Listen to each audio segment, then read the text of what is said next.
परमेश्वर का हर वचन मुझे और आपको स्वर्ग की सीढ़ी पर चढ़ाने में सक्षम है। मैं आपको बता रहा हूं। और आज यहां पर एक वचन पतरस लिख रहा है और उसने क्या लिखा कि परमेश्वर के घर से क्या शुरू हो। दोबारा पढ़िए। क्यों जो समय आ पहुंचा कहता टाइम आ गया है कि परमेश्वर के घर से न्याय शुरू हो। अब टाइम नहीं है। बहुत सारे लोग इस बात को अंडरस्टैंड नहीं कर रहे कि समय अब कम है।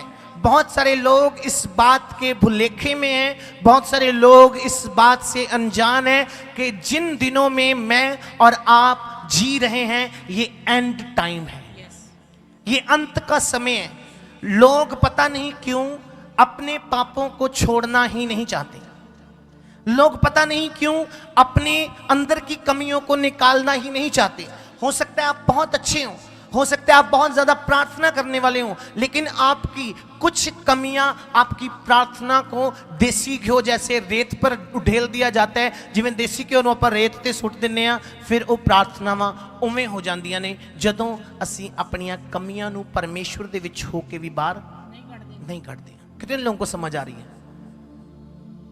मैं आपको खुश करने वाला प्रचार कर सकता हूं। आप ब्लेस हो रहे हैं, आपके जीवन में आशीष आ रही है, मैं कर सकता हूं। और हमारा प्रभु आशीषों का परमेश्वर है। वो आपको आशीष भी देगा, वो आपको बरकतें भी देगा। लेकिन मैं नहीं चाहता हूं कि आपकी बरकतें शू मंत्र वाली हों। मैं नहीं चाहता हूं कि एक साइड आपको बरकत मिले और दूसरे दिन वो उड़ जाए। मैं नहीं चाहता हूं कि आपके पेट में बच्चा पैदा हो और वो बच्चा अबॉर्ट हो जाए। मैं नहीं चाहता हूं कि आपकी ब्लेसिंग एक दिन आए और चौथे दिन चली जाए। मैं चाहता हूं जब आप वचन में परिपक्व हो जाएं तो आपकी आशीष बनी रहेगी यीशु मसीह के सामर्थी नाम से। जोर से बोले हालेलुया।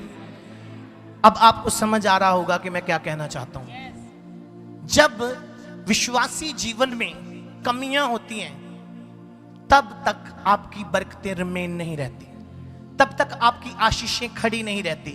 और यहां पर परमेश्वर का दास कहता है कि अगर परमेश्वर के घर से न्याय शुरू हो, क्योंकि समय आ गया, अब टाइम नहीं है कि हम बहुत ज्यादा वेट करें। अब टाइम नहीं है कि हम परमेश्वर को लल्लो पुच्छो करें। अब टाइम है कि हम परमेश्वर के लिए सीरियस हो जाएं। अब टाइम है कि हम कलीसिया में सीरियस हो जाएं। अब टाइम है कि हम अपने पापों को छोड़ें और यीशु के पीछे भागें। जोर से बोले हालेलुया।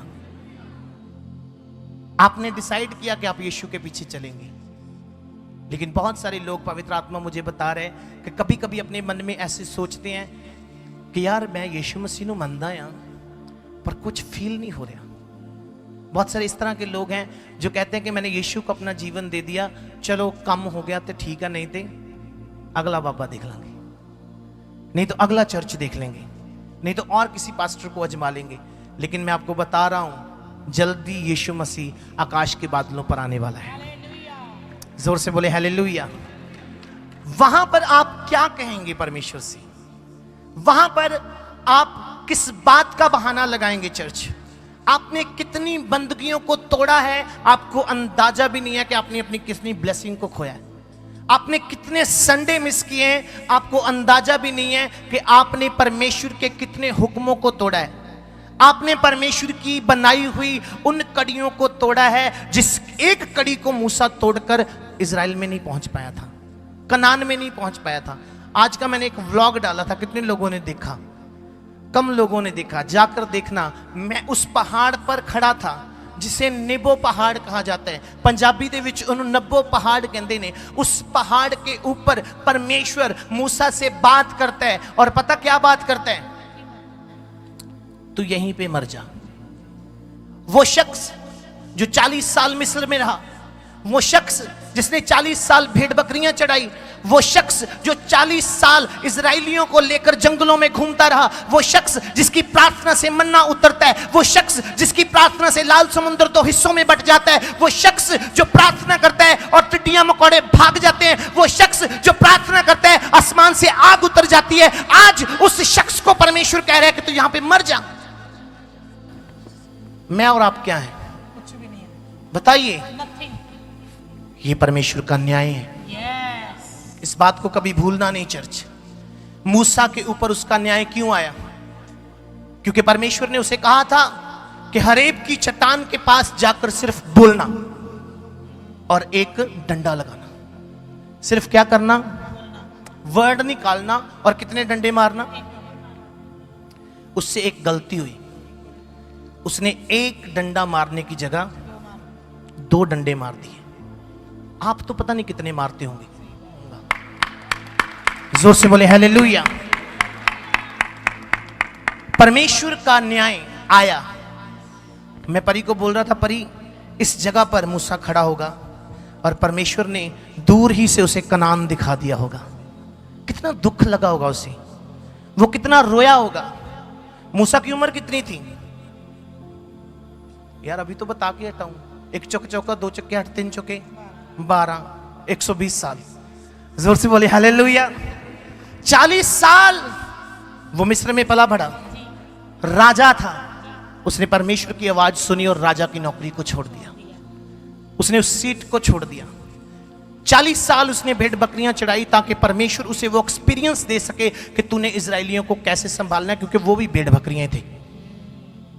मूसा उनके लिए दुआ करता था, वो मूसा की चुगलियां करते थे।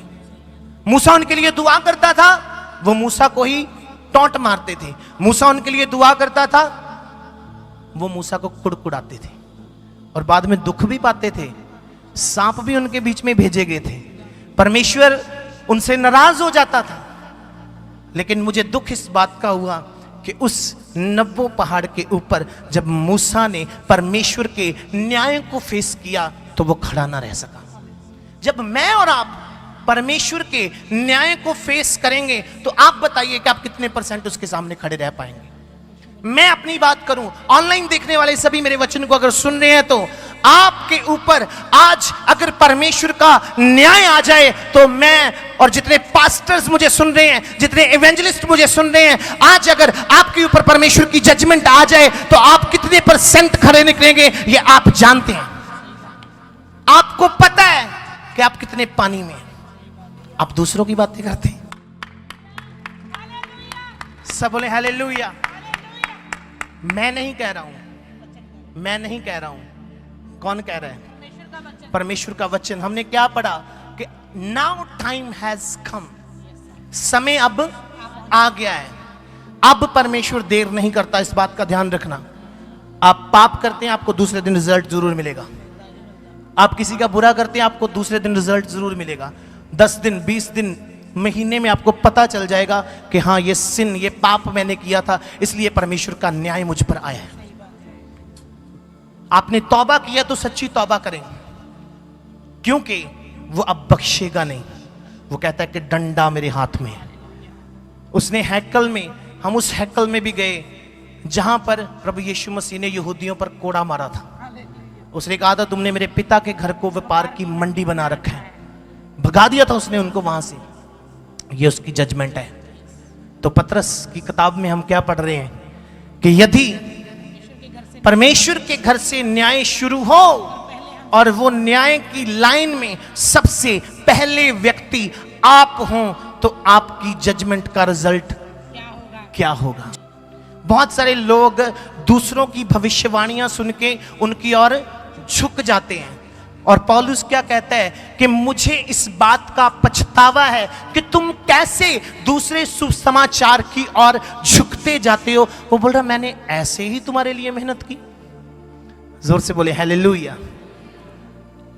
अगर आप आत्मिक लोग हैं तो परमेश्वर का आत्मा आपको सिखाएगा कि ये सही है या गलत है। जोर से बोले हालेलुया।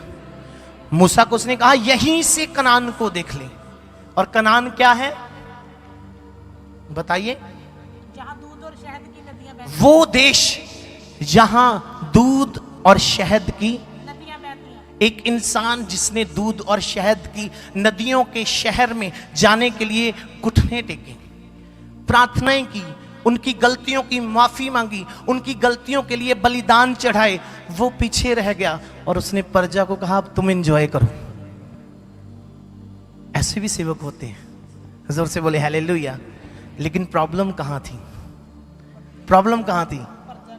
नहीं नहीं नहीं, प्रॉब्लम थी वो कड़ी टूट गई थी। जिसको उसे कंप्लीट करना था। प्रॉब्लम थी उसने एक सोटा नहीं 2 सोटे मार 2 सोटे मार दिए थे। इस वजह से मूसा कनान में, मैं नहीं चाहता कि मेरे चर्च का कोई भी विश्वासी धरती पे रह जाए। मैं नहीं चाहता कि धरती नाश होने तक आप यहां पर रहें। मैं चाहता हूं कि मैं ऐसा कलाम आपके बीच में पेश करूं, परमेश्वर मुझे ऐसी बुद्धि दे, मैं आपको ऐसा समझाऊं, आप ऐसे परफेक्ट हो जाएं, जब आप यीशु के सामने जाएं आप छाती चौड़ी करके खड़े हो जाएं, आप छाती चौड़ी करके खड़े हो जाएं कि प्रभु हम इस पृथ्वी पर थे, हमने आपका कलाम सुनाया है, हमने गवाही दी है, हम इस धरती पर थे, हमने दूसरों के बोझ को समझा है, हम इस पृथ्वी पर थे, हमने आपका सुसमाचार प्रचार किया है, हम इस धरती पर थे। मैंने अपने 10 रिश्तेदार बचाए, मैंने अपने 20 रिश्तेदार बचाए, मैंने अपने 50 रिश्तेदार बचाए। यीशु मसीह जी आप मुझे सजा नहीं दे सकते, क्योंकि जिस दिन मैंने सच्ची तौबा की उस दिन से लेके आज तक मेरे जीवन में एक भी धब्बा नहीं है, एक भी पाप नहीं है। क्या आप ऐसा कह पाएंगे? अगर कह पाएंगे तो स्वर्ग आपके लिए खुला है। चर्च में आपको बोल रहा हूं यीशु मसीह के नाम से, स्वर्ग आपके लिए खुला हुआ है। हालेलुया! क्योंकि समय अब आ गया है ये समय कि परमेश्वर के घर से न्याय शुरू हो। अगर वो मुझसे और आपसे शुरू हो तो उसका अंत अंत क्या होगा? क्या होगा? मैं कहता हूं हमारे चर्च का अंत बहुत अच्छा होने वाला है यीशु मसीह के नाम से। चिमगौर साहिब कलीसिया, आपके न्याय का अंत बहुत जबरदस्त होगा, मैं आपको बोल रहा हूं। लेकिन अगर आज इस वचन को आप अपने हृदय में ले लेंगे, दूसरों के साथ शेयर करेंगे, तो मैं विश्वास करता हूं कि आप चट्टान के समान बन जाएंगे। हालेलुया!